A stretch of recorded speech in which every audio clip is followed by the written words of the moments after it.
They were targeted, they were killed because they are showing you what's happening on the ground as they imperialize and they take this land. That's what they're doing. They're expanding their borders into Syria. They're involved everywhere. I hope nobody supports Israel ever again. If you're a human being, I hope you never support this nation in any capacity. And you look at everybody sideways who does. So recently, Candace Owens exposed the murderous crusade of the Israeli government as they murdered journalists in Gaza City. This coming as Israel openly talks about occupying Gaza. She also gets into the propaganda Netanyahu is using to justify these moves and how it's affecting politics in America. So let's get her take on this. Please like the video and subscribe to the channel. Now I got to show you this. Obviously, much has happened. I hate to say this, but I'm somewhat relieved that Israel has gone mass down, because now we're over this very long period of what about October 7th, where they were gaslighting us and pretending that they were just, responding to October 7th. And those of us who were early being like, this is clearly, they're just going to take over the land. They're imperializing and they're going to mass murder a bunch of women and children. We've been gaslit for so long. And finally, Israel is like, yeah, no, actually, F it. Yeah, we're killing journalists. And we're just saying there's a Hamas tunnel under all of them. Yep, this is a headline, actually. And I would show you the footage, but it's too violent. It wouldn't be okay for YouTube. It would get stricken on YouTube. Israel killed 5 Al Jazeera journalists in an airstrike, claiming that one of them worked for Hamas. Like, that's all they have to do. By the way, if you're watching this and you're a serial killer, if you get caught, you should just say that somebody was in Hamas. Like one of your victims, and then I guess nobody should care. I mean, I would just go to court. No matter what you do in life, by the way, if you are somehow breaking the law, I highly suggest, if you're watching this program, that you just weave it into Hamas. Like, you rob a bank. Oh, well, I took it from the bank because the bank had actually gotten the money from Hamas. There was a weird transaction with Hamas. The fact that they have been running this repeat absurd narrative after they have been mass murdering everybody, there's a tunnel, it's Hamas, is beyond ridiculous. And now they're murdering journalists. And obviously, the entire world should be calling this a crime, but Zionists pay people so well that people won't say it's a crime. Yeah, she's 100% right. Hamas is always the propaganda that they use to justify any of the atrocities, even 22 months after October 7th, in which Hamas killed something like 1,000 Israelis, whereupon Israel proceeded to kill something like 200 to 400,000 Palestinians, depending on the stats you believe, constantly citing the propaganda we all know and have heard if you're an American.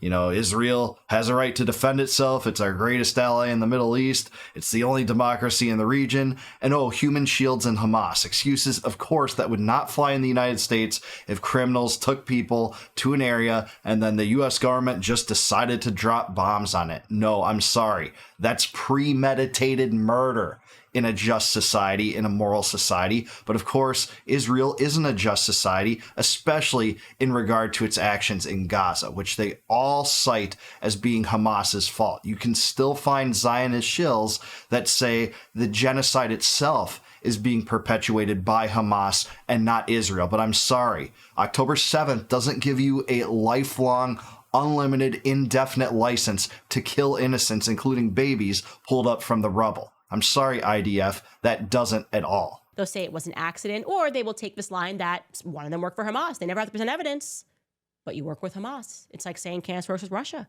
right? Work with Hamas. And so they have been targeted. They were targeted. They were killed because they are showing you what's happening on the ground as they imperialize and they take this land. That's what they're doing. They're expanding their borders into Syria. They're involved everywhere. Where Christians are being slaughtered. They've been doing this in the Middle East for a very long time. They are used to this deceptive plan of gaslighting the public and using their allies and media to do it. Very clear this is an assassination, and I don't think they really care anymore because there have been no consequences, so why would they stop? But there was a video that was going viral that I wanted to show you guys, because I didn't, as much as I Before that, I just want to comment and say, hey, yeah, at some point it seems like the Hamas defense might be as prominent and widely used as the insanity defense. Of course, this is even more insane than claiming insanity no matter what, because, it's essentially justifying murder under any circumstances. So yeah, I guess I'm with her there too. Learned about Israel, and I don't support them at all anymore, and I'm ashamed that I ever did. I am still shocked at the reality of what you are allowed to do if you just say or become Jewish. Like if you convert to Judaism, right? you suddenly are qualified to all sorts of things in Israel, which I was not aware of. And this user on Instagram does a pretty good job of, I think, alerting the world to how ridiculous the circumstances are in Israel altogether. Take a listen to this user. I'm going to have to pull up their name after the fact. Jeannie. I'm going to find the handle after the fact, but take a listen to what Jeannie shares. I am not Jewish. I was born abroad in Spain to an American father. And around the age of 4 or 5, we moved to the United States, where I spent the rest of my life and was raised very Catholic. My parents are Catholic, grandparents, great-grandparents. But if I decided to convert to Judaism, I could apply for Aliyah, the law of return. And under that law, as a newly converted Jew, I could move to Israel. On day one, they would hand me an Israeli ID card verifying my citizenship. They would also give me a cash grant of 42 to 4,700 USD. You know, a little money to help me settle, and then I'd get 6 to 12 months of free health care. Yeah, also, this is something that Daryl Cooper brought up, is by invoking Israeli citizenship on behalf of the fact that you're Jewish. This is a way that pedophiles have escaped the United States and gone to Israel, where they will not deport you back to the United States. Remember, its closest ally. They won't even deport you back to the United States under extradition because of this right being invoked, that you're now an Israeli citizen by virtue of the fact that you've invoked, being a Jew. And that's a way many people have escaped justice from the United States. Is there any pushback against this? No, there doesn't seem to be. And then after that ran out, I could apply for rent subsidies, so I could rent an apartment in Tel Aviv or Jerusalem for $250 to $390 per month. Plus, I would also qualify to not pay any income tax to Israel for 5 to 10 years. Now, if I decided I wanted to live in the West Bank, well, I'd get a bunch more. Israel would give me anywhere from $1,300 to $1,700 per month for 2 years. That's $18,000. And if I wanted to buy something in the West Bank, well, I'd get a little discount, $230,000 on a new house. But if a Palestinian has the keys to their home that they've had in their family for hundreds of years, it's meaningless to Israel. And if a Palestinian child throws a rock at a tank that is currently running through his town, demolishing all the homes, well, he'll be arrested and held indefinitely without trial. So I can't imagine why anyone would call Israel an ethno-state built on the idea of Jewish supremacy. If I, as a non-Jew, could convert and then move over there and get hundreds of thousands of dollars, but a Palestinian who's been there for hundreds of years is locked up for fighting back. Locked up, shot in the head, bombed, starved, tortured. Yeah, I can't imagine. That really says it all, and that speaks to the fact that many people do have the keys to their residences that were taken from them by enforcement at first of the UN resolution and partition plan, which the Arabs did not want, and I can't blame them. They were totally displaced from their properties, disproportionately so.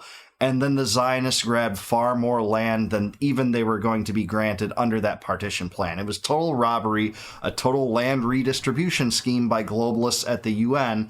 But yet, yeah, there's all these carve-outs if you just invoke being an Israeli citizen on the virtue that you become Jewish. That's exactly the truth here. She exposes it more than anyone I've seen. I haven't, delved deeply into this, but I know those laws do exist today. And Jeffrey Epstein was going to take advantage of those laws before he agreed to that sweetheart deal. Remember, he actually moved to Israel briefly between the time he was convicted for child molestation in the Florida case back in 2008, I believe, and the time in which he, basically agreed to that plea deal. That's what he was trying to do. Go to Israel, invoke some of these rights in case, the deal was bad, that there was actually going to be a punishment. Where they come up with these crazy ideas. Completely and utterly ridiculous, psychopathic, ethnocentric. When she says it in that regard of like, hey, if I did this today, here's what would happen, you really appreciate the absurdity of what is happening and what has been happening for a very long time. And it's partially because we've all been miseducated. That's the reality. I supported Israel and it was like a sleepy support. Like, I don't know, it's in the Middle East. I don't really care. I've got other stuff going on in America. And then the more that I read, and you just realize the sleight of hand here, it's like gypsies. It's literally like gypsies. It's like, we are now going to say that we're not just a religion, but we're also an ethnicity. And now we're a place. Now they're saying, if you even critique Israel, you've critiqued all Jews. Yeah, this is the classic propaganda scheme that they use to conflate anti-Zionism with anti-Semitism. It's the first thing lobbed at dissidents of U.S. policy toward Israel or Israel in general. It's the first thing you hear. We all know this. Even Jews that do this are called anti-Semites. You see this over and over again. So it's not only a place, it's a religion, and it's a nation state that any criticism toward any of the three will get you labeled those things. Of course, that is becoming less and less successful, I think, as people see through this, just as they did when liberals just called everything sexist, racist, or homophobic. People saw through that, and it took a few years. I think you're seeing the same thing when it comes to Israel first mentality and the propaganda that supports just disparaging any critics of Israel. That's a trick. That's a sleight of hand. And we have been the rubes. Like, we have accepted this, and there's not whatever. It is what it is, as they have just been increasing their borders and mass murdering people. And this is in part because of the media, which lies on behalf of whoever gives them more money to lie, right? These are state actors. But now that we know this truth, like I said, it is incumbent upon us to make sure that we tell our children exactly what it is that is happening there, what happened there, and that we shame the people. Yeah, shame anyone that defends this, because I assure you, posterity will look back on this not with grace, not with a conciliatory attitude toward anyone that had any role in this or supported this to any degree in the United States or Israel or in the rest of the world. This will age particularly poorly, like milk. This will be worse than the most rotten milk out in the sun for years and years and years, because of how deadly, murderous, and preposterous this scheme is, and the Israel first mentality in general is, especially as it pertains to Gaza. We talk about foreign policy implications and how the U.S. has shelved its interests for the sake of Israel in terms of regime change operations throughout the years, but especially when it comes to Gaza, this is not going to be accepted. This will be as accepted as slavery is in 100 years, i.e. not whatsoever. That's what I can almost bank on. I won't live to see it, but I have very high confidence in that. And I think people's eyes are opening for the first time about this. And it's just everything that goes along with it. The fact that they won't let journalists in, they don't distribute water through the GHF. You had Aguilar as a whistleblower on Tucker explaining the madness and lunacy and just, duplicity involved in all that.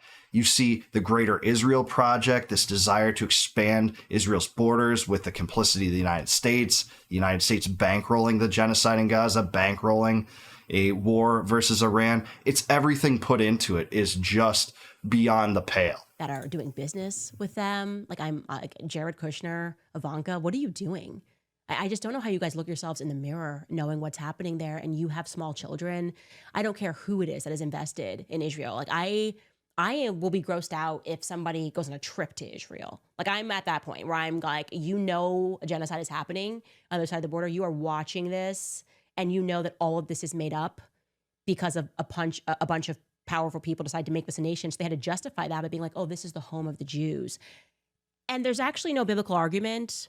There's no research that supports that claim. Nothing. In fact, there's very much research to the contrary. Crazy. I also appreciate this headline, Times of Israel. Netanyahu, if we wanted to commit genocide, it would have taken exactly one afternoon. Oh, well, that's just great. That's great to hear. Yeah. If you wanted to do it, you would have done it in a shorter time than you're doing it now. What a great argument. I'm sure that helps the people that have families of children that died in Gaza. Yeah, this is of great satisfaction to them. Okay, I guess we were wrong the whole time. You aren't committing a genocide because it would have been done in a second otherwise. This is just so implausible to believe that it's just totally absurd. Oh, we could have just killed them all in one afternoon. We didn't do that, which proves that it's not a genocide. No, what it proves is that you were trying to do this as you've always done it, which is deceptively, right? False flag, It's just a response. Oh, the response is taking longer than we thought the response would take. Oh, there's tunnels everywhere. And you just thought that you could really sell this in the media. Yeah, that is that. They wanted to sell it, and no genocide has happened overnight. It's always played out over a period of time because it takes time to lay the groundwork and, unfurl the propaganda. And we've seen that propaganda in the U.S. Israel's just defending itself. They're the only democracy in the Middle East. All of their neighbors want to overrun Israel. If Israel gave up arms, there'd be no Israel, but the same isn't true vice versa. All of this nonsense is so stupid and humiliating to believe that they must just think we're all stupid. Like, we don't pay attention to this stuff. It takes time to murder citizens and gain the approval and support of a populace to have the capital to do this. Of course, most of Israel is behind this. Most of the United States political establishment is certainly behind this, but it's not true for a vast majority of people that push back against it, especially in other countries and foreign governments that have always been good on this issue, that know that this is a murderous genocide. So I'm sorry, it's not very persuasive and compelling to say you just would have done it overnight. You're saying you would have killed 2 million people overnight. I don't think anyone can even believe that unless you nuked, something like 300 different sites in Gaza in one day. And I don't even know if they have that many warheads, and who does, because, hey, they're the only country in the world that has a secret nuclear weapons program, at least in the Middle East. And that's the nation that the U.S. shovels money into the coffers of. And you did, by the way, sell it to the media. The media has been, obviously consistently supporting you. And there's been a near blackout on the topic of what you've been doing to the children. You didn't prepare for independent voices to have a platform. That's what you didn't do. And that is why, despite the fact that you likely planned this for years, I see evidence that you guys planned this for years, you decided that, okay, we're going to slow play this and hope that nobody notices, and now it's all come undone and everyone knows what you're doing. And like I said, I hope nobody supports Israel ever again. If you're a human being, I hope you never support this nation in any capacity, and you look at everybody sideways who does. Yeah, she's right. There's no doubt they planned this for years. It's part of the Greater Israel Project, and it's part of the clean break strategy. And what I mean by that is previously in the 90s, there was what was called the Oslo Accords, the Oslo strategy. And adhering to the Oslo strategy meant making peace with Israel's Arabian neighbors, and also, being at least tacitly supportive of a two-state solution. Now, not everyone in Israel was, but that was a general idea that a lot of the political establishment in Israel even had at one time, to stop these waves of violence. But in 1996, we know that was the advent of the clean break strategy. That was essentially the total opposite of Oslo. And that said, hey, no, instead of, being diplomatic with our Arab neighbors, we're going to just go to war with the regimes that most hate our guts, or most we think are most suspicious of, like Syria and Iran and Iraq and Libya, and we're just going to overthrow them. And basically we're going to do it on the dime of the United States too. And I hate to say that the United States was more than willing to pursue that policy. And the roof was blown off this. The cover was blown by Wesley Clark in 2001 when he said he went into the Pentagon and saw documentation that showed that the U.S. was planning regime change operations in 7 countries in 5 years. And they happened to align with the countries that Israel, coincidentally, I guess, wanted to overthrow. So she's exactly right. This has been the plan for a long time. They finally thought they had the political capital to do it. And then you have the monkey wrench thrown into it, which is corruption and fraud charges against Netanyahu.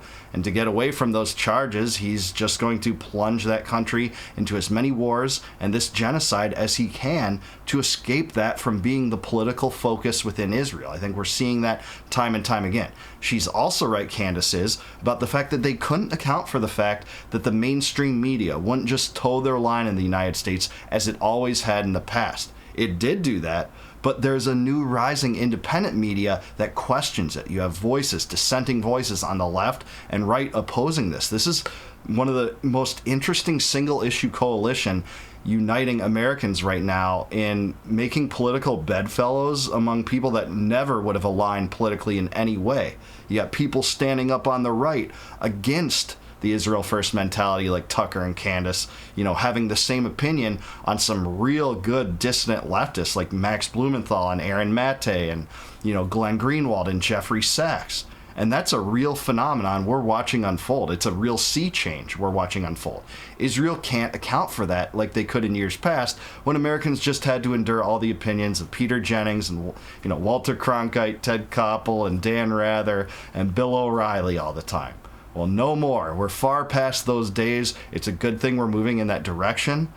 Israel is horrific and murderous, but I don't see a stop to it unless the lobby can be undermined over a period of time from a cultural transition into a political transition. But we'll see where this goes. Let me know in the comments below, is Candace Owens right about this? Why were the Gazan journalists killed? And let me know where you think this thing will come to an end. What is the end game here? Is Israel going to take over Gaza, occupy it? Is this going to raise tensions around the world and lead to Israel being attacked by anyone? Let me know down below. I want to hear from you on that. Please like the video and subscribe to the channel. Also subscribe to Candace. She is amazing. Thank you for your coverage on this, Candace. And please consider becoming a YouTube member, because if you click the join button below, you have the opportunity of supporting the channel, which I really appreciate if you go to that length. And in return, I will give you the benefit and gift of having access to all my videos before they go live to the general public on YouTube. And until I see you guys next time, no more war, no more debt, no more inflation, and no more empire. And in this case, no more genocide. I'll talk to you guys in the next one. Thanks for watching. Take care.